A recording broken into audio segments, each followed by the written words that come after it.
Dicen que cuando estás resuelto a hacer algo que nadie ha hecho y alcanzar algo que nadie ha alcanzado, todos te verán como un loco y fantasioso. Nadie creerá que podrás lograrlo, excepto quien realmente te conoce, como me conocían mis padres.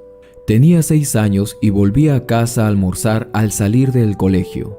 Como todos los días caminaba a casa. No me habían podido matricular cerca de mi casa, pues mi madre no había tenido dinero para pagar una deuda que había dejado en la escuela, y los de esa escuela le dijeron que si no pagaba no podría matricularme otra vez. Así que mamá encontró otra escuela en donde me podrían matricular, y luego durante el año ella podría traer la documentación. De esa forma buscaba tiempo para que pueda pagar luego el dinero. Al llegar a casa, mamá tenía lo mismo de siempre en el menú: pan y leche. Pero ese día volví a casa y mamá empezó a mezclar la botella de leche con algo más. Ella me sirvió el almuerzo con una sonrisa como si todo estuviera bien.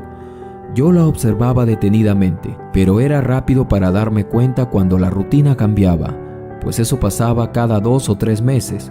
Así comprendí lo que estaba haciendo. Estaba mezclando la leche con un poco de agua. No teníamos suficiente dinero para hacer durar la botella toda la semana. Yo sabía que con lo que ella ganaba y mi padre también, no era suficiente. Nuestras alacenas vacías lo decían todo. Eran momentos en que a mi corta edad la nostalgia e impotencia mezcladas hacían una fórmula en mi cabeza que era difícil de controlar. Cuando me sentaba a comer, ella me observaba con sus ojos de felicidad, pero al mismo tiempo me transmitía incertidumbre. Al preguntarle luego en qué momento ella comería, ella me contestaba que ya había comido, y en realidad no era así. Descubrí que ella decía eso solamente para que no me faltara nada de comer. Desde pequeño me había acostumbrado a tomar leche, que casi nunca tomaba agua. Al llegar de la escuela era mamá, mi leche, y también al ir a dormir. Así que podría decirse que era vital para mí, pero eso poco a poco yo entendería, pues sería difícil mantenerme solo con leche, pues para mi familia se convirtió en el líquido más caro. Una noche ya estaba a punto de dormir y mi madre me cargó a mi cama, pues mis anhelos de ser un atleta me hicieron empezar a entrenar afuera de mi casa. Era de esperarse que al crecer y hacer ejercicios físicos demandaría una mejor alimentación. Pero ese día mi madre me dio avena y me dijo: hijo, la avena también es alimento y te dará fuerza en los músculos. Esa era la oportunidad que yo estaba esperando para decirle que no se preocupara. Me la tomaría a pesar que solo la había probado 1 o 2 veces en mi vida. Al probarla, mentí al decir que no estaba nada mal, porque al ponerla en contacto con mi lengua descubriría un sabor diferente. Ella, al escucharme, sintió alivio y me dio un beso en la frente. Fingí también ese día acabármela toda. A duras penas le di 2 sorbos. Así, después de unas semanas de tomar solo la mitad, le tomé gusto, pero ella se las ingenió para darle diferentes sabores, y debo confesar que mi rendimiento superó en gran manera mis expectativas. La avena no era tan mala después de todo. Pero algo que entendí entonces es que no éramos solo pobres, sino que estábamos quebrados. Debo relatarles también la parte triste que empezó a cobrar fuerza a mi corta edad aún. Un día, mientras jugaba en la calle, un hombre se acercó, vio mis zapatillas, las cuales yo había encontrado colgadas en un árbol. Estaban rotas y se podían ver mis dedos, pero al menos se sentía mejor que correr descalzo y patear una pelota vieja y desinflada. Al verme, se acercó y preguntó por mi nombre, que dónde vivía y si me gustaría entrenar como todo un profesional. Asentí con la cabeza y tras decirle a mis padres, al día siguiente él llegó por mí. Yo lo esperaba con aquellas zapatillas que había encontrado colgadas en un árbol. Él me vio y me dijo: muchacho, quítate eso, y tras esto me dio unas zapatillas nuevas. No lo podía creer, lo confortable que se sentía. Fueron las primeras zapatillas de fútbol que tuve en mi vida. Eso jamás lo iba a olvidar.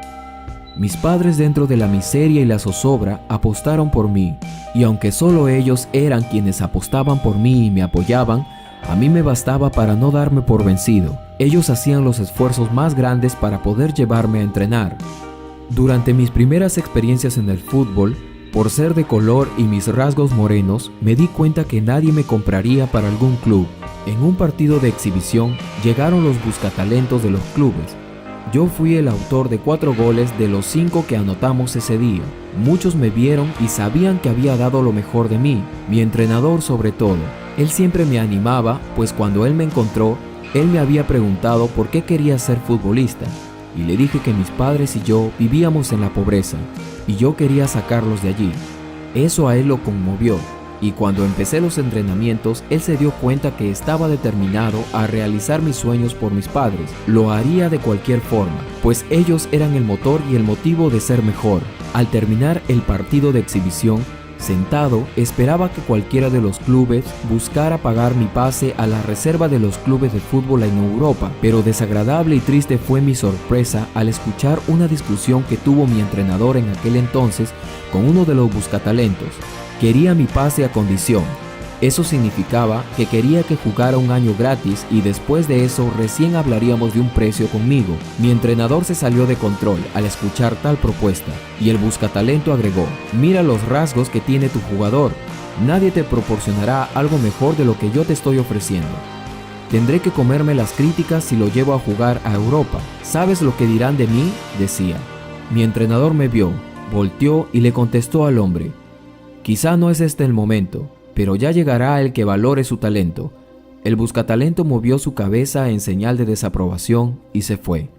Entendí entonces que el talento no era suficiente, pues me juzgarían por mi apariencia. ¿Estaba condenado acaso a quedar en el anonimato?, me preguntaba. Pero había un resentimiento hacia lo que me había tocado vivir. La pobreza no era una vida buena, ni un ideal para nadie. Creo que si Dios me había dado la posibilidad de lograr algo en la vida, debería ser que sea realidad, pues de nada me serviría tener la oportunidad y desperdiciarla. Era la única oportunidad que yo tendría en mi vida. Ese era mi regalo, y yo sabría cómo darle vuelta al asunto. Y es que tenía mucha rabia por muchas cosas, como por ejemplo las ratas que corrían por nuestro departamento, o porque no podía ver los deportes, y eso era lo más triste. Pues quería ser un buen futbolista, un buen atleta, y no podía saber nada de lo que estaba pasando en la televisión, pues no tenía una. Llegaba al colegio y todos los niños hablaban de la final.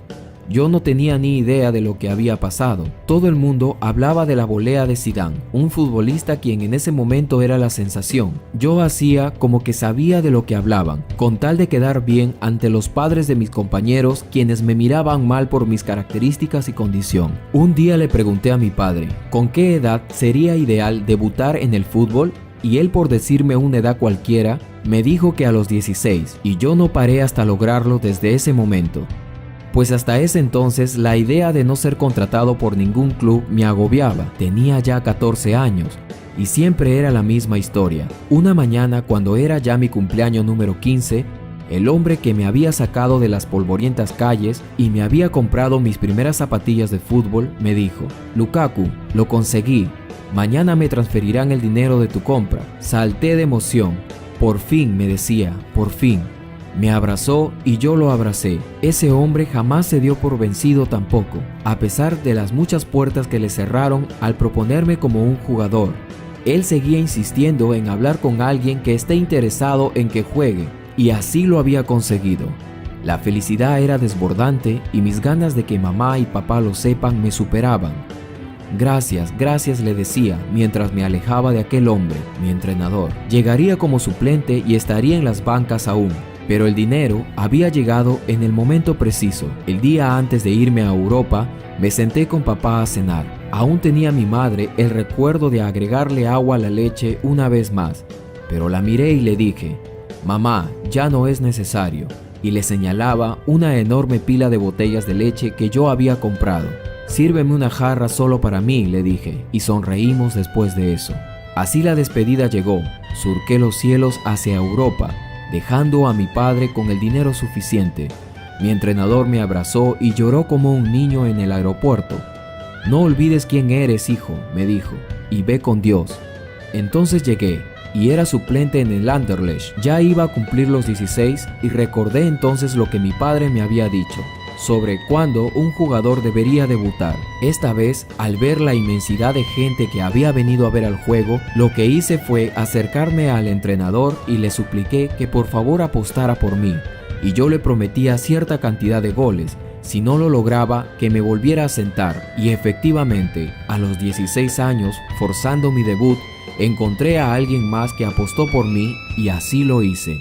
Y no solo convertí la cantidad de goles que le prometí, sino que me convertí en el máximo goleador de aquel campeonato nacional. Anoté 76 goles en 34 partidos. Todos los hice con los botines que me había regalado mi entrenador. Sentía que eran parte de mí, y a diferencia de otros jugadores que tenían hasta 5 o 6 pares para un solo juego, yo solo quería esos. Los sentía parte de mí y me identificaba mucho con ellos. Después de todo, no necesitaba nada más. Desde entonces decidí ser el mejor jugador de la historia de Bélgica. No bueno, no excelente, el mejor.